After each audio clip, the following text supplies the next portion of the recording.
What happens right after a human passes to afterlife? They experience a potential of a variety of things. Many of them, not all of them, many of them experience the actual interdimensional shift, which you interpret as a tunnel of light. Not everyone experiences that. Some people just wake up.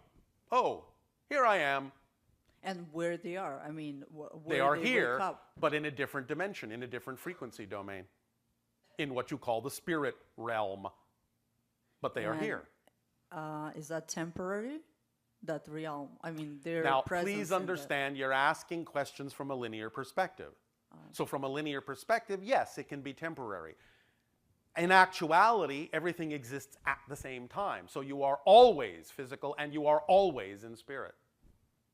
So it just depends on how you want to look at this idea. If you want to look at it from an experiential point of view, a linear point of view, then yes, you die, you go into spirit, you can decide to be reborn, you can have different adventures in non-physical reality, you can be born into different civilization, you can be born at a time before the last life, after the last life, anything you want, because time there is very fluid, very malleable. It's not what it is in physical reality.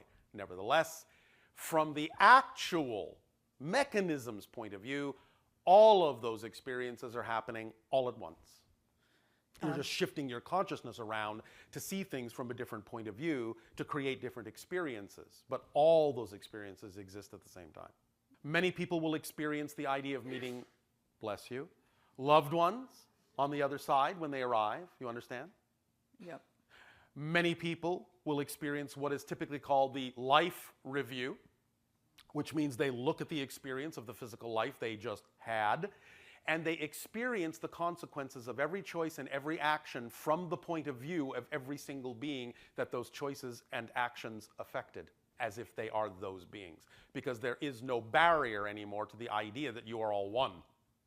So suddenly you're no longer compartmentalized as yourself in the same way, even though you still have your identity. You start to experience things as if you are all the other people that you've had experiences with. But it's a learning lesson. It's an opportunity to experience the idea of how to balance that energy out within yourself, learn from it, and grow.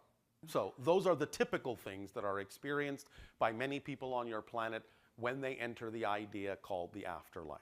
There are other things that happen, meeting certain kinds of celestial beings, understanding things you didn't understand in life, being able to communicate in dreams with people who are still alive. All these different kinds of things can occur, but again, it's just a matter of the different choices that you make.